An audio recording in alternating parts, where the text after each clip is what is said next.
Hello and welcome back to the channel. As you can see here, it's sort of a new Jersey Quest BAGM mode in NHL 10, so the 2009-2010 season with the New York Islanders. So you can probably, if you kind of know the theme we've been going with recently, you could probably have a decent guess as to who the Jersey Quest player is. We'll quickly kind of introduce that kind of stuff for us here. So yeah, we're in NHL 2009-2010, so kind of some of the dark days of the New York Islanders, but yeah, so if we look, I guess East would probably go be at Lions, right? Be to see our Jersey Quest player. No, because it doesn't actually show like the player's full picture. So let's go to GM options and roster moves maybe. Yes, if we go to goalies, boom. Yeah, so the Jersey Quest player this time is Dwayne Roloson. So as you know, we've been doing the kind of milestone jerseys for players who were once played for the Islanders, and Dwayne Roloson is kind of the next one up in the kind of game in terms of his maximum games played, but who hit 500 games played in his career. He ended up, I think it was at 606 in total. If I look at my thing, yeah, he played 606 in total in his career, so that's the fourth one to hit 500 after Jeff Hackett, Tommy Sal, and Yarrow Halak, who've obviously all had successful Jersey Quest 4. So he's hit 606 games actually playing for the New York Islanders in the 2009-2010 season, wearing the third jersey, which was basically them bringing back what kind of our current kind of style, and kind of was at the third at the time. But yeah, so he's the player. His thousandth game was, I think it was on Valentine's Day actually, 2010 against the Ottawa Senators, which was, if you might have guessed, considering how the Islanders were at the time, a loss. But yeah, so he played his 500th game then. So he's the Jersey Quest player. The jersey is the Islanders' third jersey, which eventually became their home jersey, which they kind of still basically wear a variant of today. So yeah, this should be interesting because he's 39, so this might be like a one season and done one because he's 39. So even though he's like an 80 overall, game might just be like, oh, he's 39. See you later at the end of the season kind of thing. So hopefully we can win the cup in this first season. But yeah, so he's the player. That's the jersey. In terms of expectations, yes, this is kind of when we were bad. Like this is like the first year after we drafted John Tavares. So yeah, we were terrible. We finished 13th in the East with a total of 79 points, 9 points behind the Montreal Canadiens for the last playoff spot in the East. So I probably shouldn't have to play too many games in this one because we probably should pretty easily get ahead of their bad record.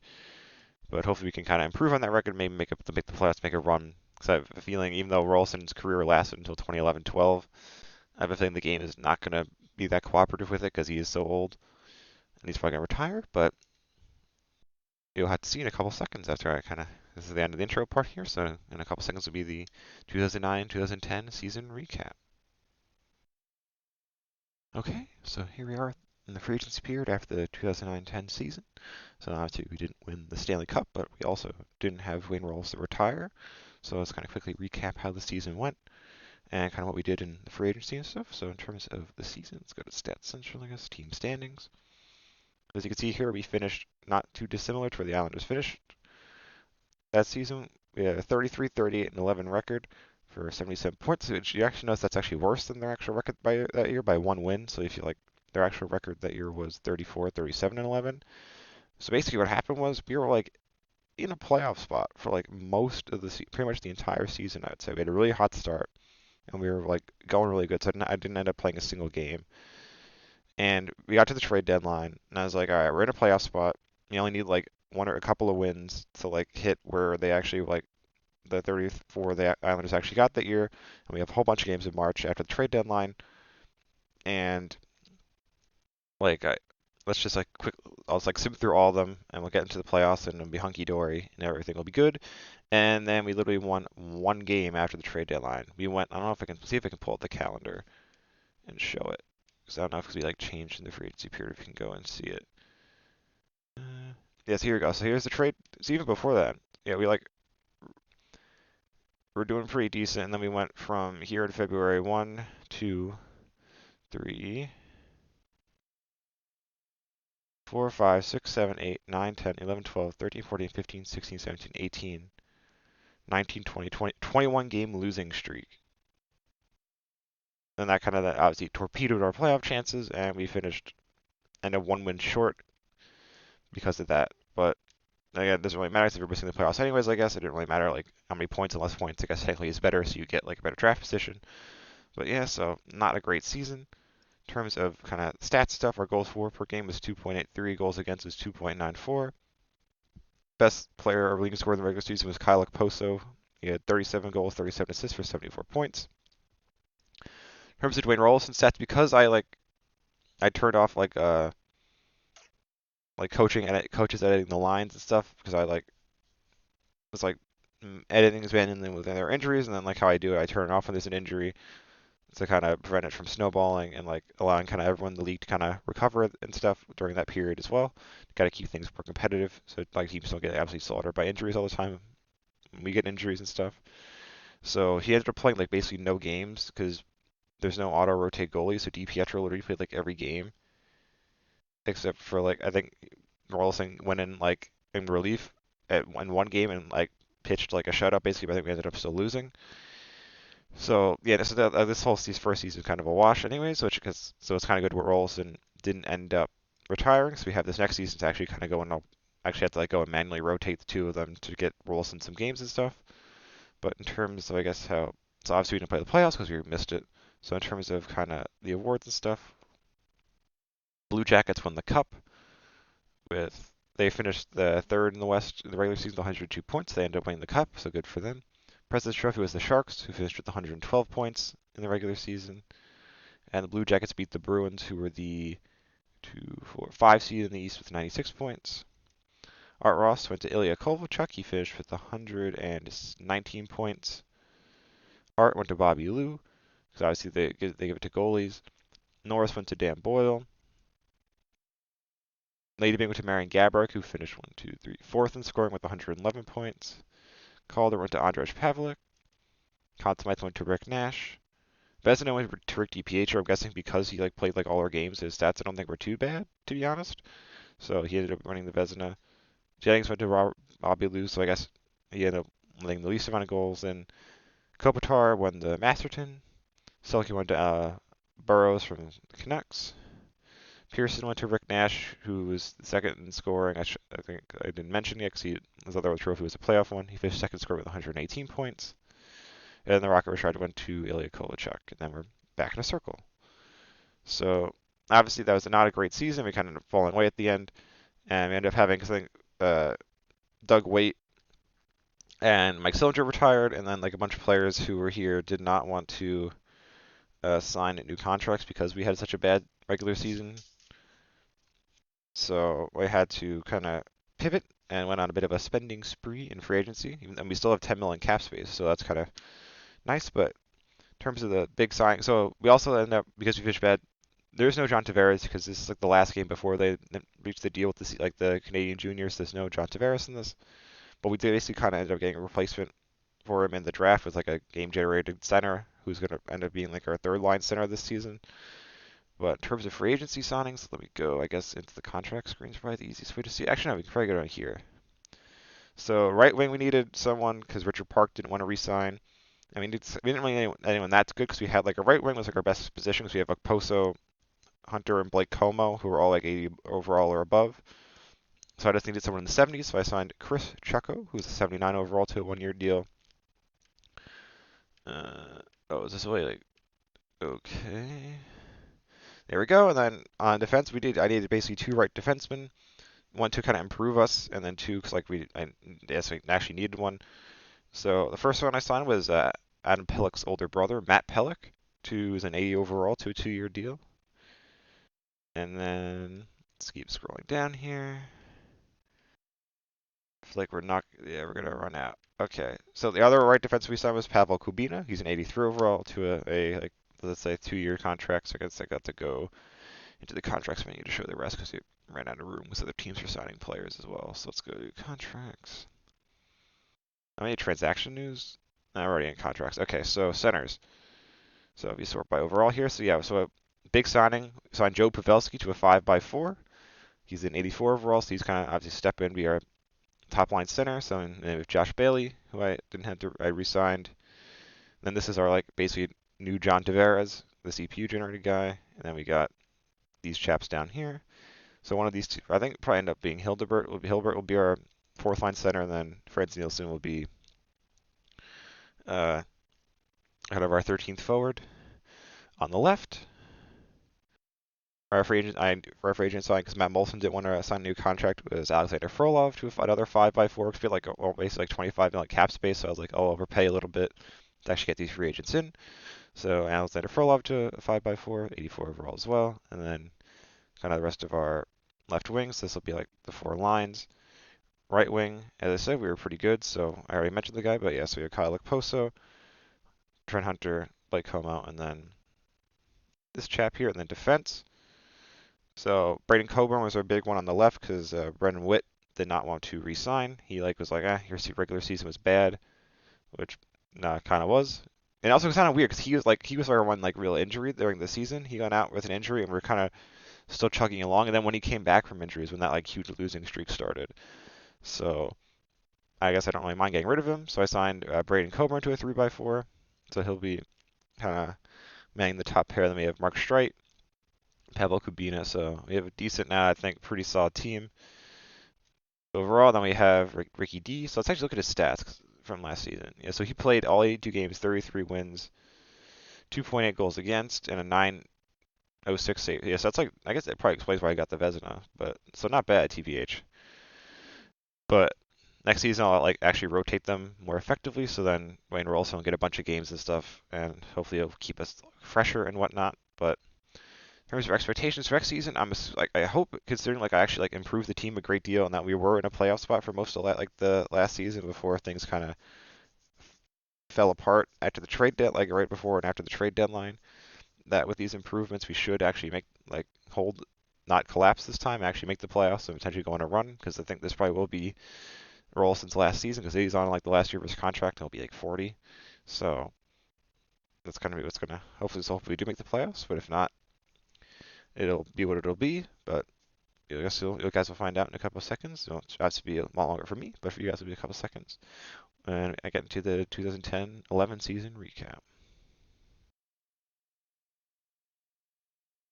Okay, so here we are at the end of that 2010-11 season, and as you can see there, the center of the screen says the New York Islanders have defeated the LA Kings in 6 games to win the Stanley Cup. So we did it. Absolutely incredible season. So let's kind of just get into it. No, it's glorious. As you can see here, it kind of shows like the regular season records at the top there.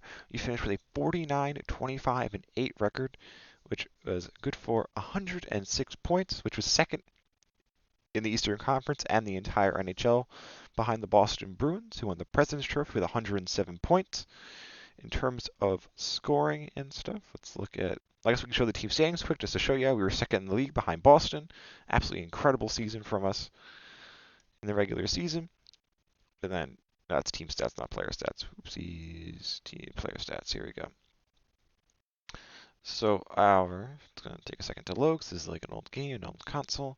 So if we sort here, so our leading scorer was one of our free agency signings, Alexander Frolov, who finished with 45 goals, 42 assists for 87 points. And as you can kind of see here, second on the list, I did end up making one additional signing because I kind of basically what I did is after I ended the last, as I finished recording the last section, the 2009-2010 recap, I kind of started on playing ahead and then for the next, obviously this 10-11 season, and I advanced all the way into like the end of the free agency period, which was like August 31st. And I was like, all right, we have some cap space. If there are any like free agents, big name free agents left, YOLO, let's like just try and bring one or two, like one of them in. And Olli Jokinen was still out and about looking for a new team, and I was like, I forget what it was, whatever contract he wanted. I was like, take it, just please come. And he was like, sure. So I was like, all right, cool. He like signed the contract, and I was like, all right, sweet. So he can slot in as end up being our first line center, and it kind of working out, I guess, because like I think back in these games, like the meta, like the key like cool strat was like you'd have like a power forward playmaker and a sniper on a line together, and they would cook. And the first line was Frolov, who is a sniper, Jokinen, who is a playmaker, right? And then I slapped, I think Blake Como up on the first line, who was a power forward. As you see, they all had really good point totals. And our second line that was also really good with Joe Pavelski as the playmaker. Kyle Poso was the sniper, and I forget who I put on the left wing. It might have been, where is it? It was this. I think it was him, Bergenheim, because he was a grinder. I think is who I ended up putting on there, right? Yeah, that's who I ended up putting on the second line, I think, or him or Tambellini, I forget. But considering he has a lot more points than Tambellini, I'm gonna guess yeah it was Bergenheim I put on the second line. So yeah, so we had two really solid lines here, and then kind of a defenseman Mark Streit and Pablo Kubina chipping in with a ton of points as well. So really solid regular season in terms of the goalies. So as you can see, that's a funny one is Matt Pelech. Obviously, Adams, as I said at the end of the kind of last section, we did the free agency period. He was like one of our free agent signings. He's the older brother of obviously current Islander Adam Pelech, and he kind of followed like he. I guess we can see where Adam got it from, like 0 goals, 13 assists in 82 games from. So not scoring goals kind of runs in the family, I guess. But looking at the goalie stats, so Ricky D, Dick Pietro, had a really solid season. 2.82 goals against, 907 save percentage, and 32 wins. I think there was 2 shutouts. It's like the way they order these things. We had 2 shutouts. So he had a really solid season, but he did also could see like Roloson played a fat chunk, 27 games, because Ricky Pietro like messed up his hamstring and missed like over a month of the season. So then Roloson started like a bunch. So like how I kind of ended up doing the manual rotation is I would kind of sim a game, and then like the first month I kind of like except like we had a back to back. I played D Pietro every game, and then as we kind of after that like in November onwards, what I would do is I would sim like move the past the date in the calendar, and if we won the game, I would just stick with D Pietro. But if we lost that game, I would kind of see if our next opponent had a record above or below 500. And if it was above, I'd stick with DiPietro. But if it was below, I would stick Roloson in and let him play until he like lost a game.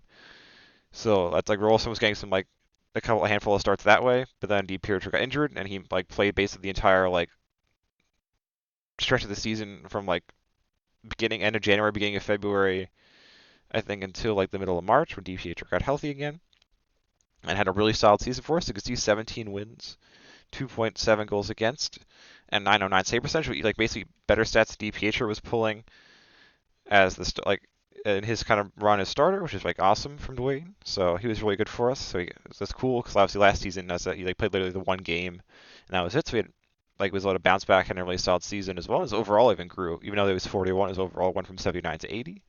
So really cool stuff there. But that's it for the regular season. So in terms of the playoffs, let's look at the playoff tree. So we got to go this way. Here we go.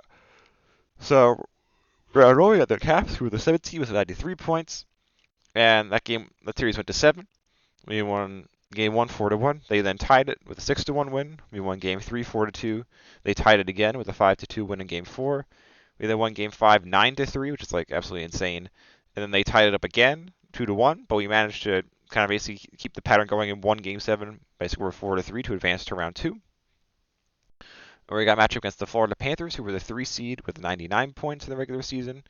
We kind of like I'd say the gentleman sweep, who let them win the first game 4-2, and then we won the next 4 5-1, 5-3, 3-2, and 3-2 to advance to the Eastern Conference Finals against the 5 seed Ottawa Senators, who had 103 points. So yeah, Philly and Ottawa had really good regular seasons as well, but because of how the formatting works, like Florida was ahead of them in the seeding. But we ended up sweeping them, so I guess maybe their 5 seed was more justified than we thought, because they planned to put up a harder fight. But the scores were 3-2, 5-3, 5-0, and 6-3. And then we advanced to play the LA Kings, who were the 2 seed in the. They weren't the 2 seed. They were the 8 seed. Jeez, okay. They were the 8 seed with 87 points in the Western Conference. And we won the first 3, 5-2, 2-1, and 4-3. And then in my efforts to try and like get the footage of the cup ceremony, so I had to like play the remaining games, and I was very rusty because I didn't play a single game in the regular season or any of the games the prior season as well, so I was like mad rusty. So it took me a couple of tries. We lost game 4 3-2, game 5 2-1, and then I was able to kind of figure it out. And in game 6, won 4-1 to seal off the series on the road at the Staples Center and win the Stanley Cup, which is really cool stuff. So in terms of then, I guess look at player stats in the playoff. We'll just I just kind of scroll through everyone, so you can just check them out. But for sure, Frolov was our leading scorer again, 11 goals, 15 assists for 26 points. But kind of good production from our top 2 lines again, and like kind of nice chip in offense from the blue line and everywhere else.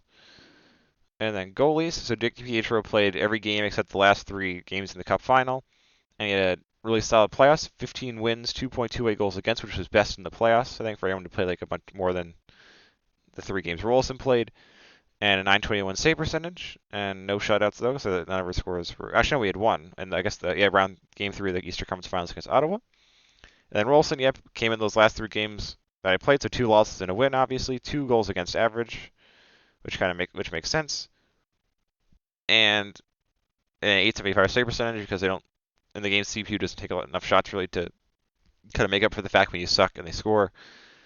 Like the save percentage is going to get kind of ugly as it was here, but he ended up being the deciding goaltender in the cup clinching game, so that was cool as well. So he's like was able to be in the ceremony and like lift the trophy and all that stuff. So that was cool. So I think the last thing to kind of look at here, I think, is the awards, but because I haven't actually advanced that far enough yet, because I think the AHL players are still gone. These are last year's still, yeah. So let's advance a couple days. And okay, oh, there we go. Thank you, imaginary owner. But I think we have to go keep going to the AHL playoffs are also done. And they're still going. Oh my God, when is it? Is it gonna end? Like ever? What's going on here? Ah, here we go. Because it's like now it's loading, so it's probably gonna be it. So let's see who won the Calder Cup. It was definitely not the Bridgeport Islanders. I'm pretty sure they were terrible. Yeah, it's the Portland Pirates, and we were the Stanley Cup champs, so that was cool.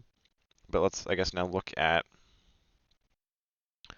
the awards and see who won all the awards and stuff. So as you kind of have been going on about for the past couple of minutes, we won the Stanley Cup, which is really awesome. President's Trophy went to the Boston Bruins, as we saw. They finished with 170 points. And then we beat the Kings in the Cup final. Art Ross went to Ilya Kovalchuk again. He finished with 119 points, which is pretty insane. The Hart, I guess, went to Henrik Lundqvist for whatever reason, which is kind of odd.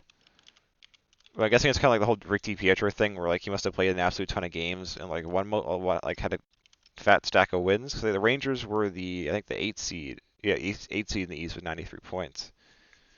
So interesting stuff there. The Norris, ooh, there we go. We got an award. Mark Straight, who was our captain, as you probably saw you're gonna see in the cup ceremony at the end here, was our captain. So if we I have his stats in my spreadsheet, so I don't have to go back, so we can just leave it on this screen and read them. I can just read them off for you guys. So let me go to my spreadsheet, scroll down, and find him. So yeah, in the regular season, he had 8 goals, 60 assists for 68 points, which probably explains why he won the Norris, which is pretty solid stuff from him in his age 33 season. So I will take it. I will definitely take it. Good stuff from him. Really kind of leading by example on the ice. The Lady Byng went to Simone Gagne, who finished second in scoring with 112 points for the Flyers. The Calder went to, I'm guessing that's a game-generated guy, so let's go to put Chicago on my spreadsheet. Conn Smythe went to Rick DiPietro, which I guess I can understand because his goalie stats are really solid. He's like the best goalie in the playoffs. Well, he didn't get all 16 wins, which would be my only knock against him, I would say. Because I probably would have given it to Frolov, to be honest, but the game loves goalies for whatever reason, so he got Ricky D got the Conn Smythe. The Vezina went to Henrik Lundqvist as well, which is disappointing to say the least, but I guess it didn't matter because the Rangers did not win the Cup, and we did. And he also won the Jennings, so I guess that explains why he won like 3 awards, because he had led in the least amount of goals. But the Rangers, I guess, were still really bad offensively, because they were the 8th seed in the East. Masterton to Louis Eriksson, which I'm guessing I don't think he ever actually played for the Oilers, did he? So he must have been like a free agent signing or a trade or something. Selke went to Teddy Purcell of the Canucks. That's 2 Canucks in a row. What do I get here? This BAGMO. Pearson went to Ovi. Alexander Ovechkin. He finished, let me do the counting here. 1, 2, 3, 4. 5th in scoring with 99 points. And I'm going to guess Kovalchuk won the Rocket Richard. Yeah, so Kovalchuk won the Rocket Richard. Chuck. Boop. So that's everything I need in my spreadsheet. So yeah, I think that's it. So this is really awesome. I was kind of worried because obviously like the Islanders were terrible at this point in history, and but I guess our free agent signings were smart and good because I guess I got a good balance. I feel like of younger guys and older guys, especially with the Oli opening signing, which I think was really key, like in between, which I like at the end of the free agency period. Kind of like it was like all right, I said YOLO, let's do it because that kind of gave us a good balance of like we had a lot of young players like Oposo and Como and Josh Bailey and stuff, but like we had a nice decent balance of like strong veteran players as well to kind of gel everything together into a cup-winning team. So yeah, this is really awesome. So really, obviously I'm a huge Islanders fan, so winning a cup in the games of the Islanders is always a little bit more fun than it is with any other team. So I'm really happy with this one. And yeah, so this is another goalie off the list, checked off the list here. So that's I think we've got now the first four in terms of based on yeah game like small lowest games played above 500. Yep, all four. So we got Jeff Hackett, Tommy Salo, Yara Halak, and now Dwayne Roloson, all successful Jersey Quest franchise modes, BGM modes, Dynasty modes, whatever the name of the mode was. But yeah, really awesome stuff here. So hopefully you enjoyed this series slash episode, and I hope you check out whatever is next as well. Thank you.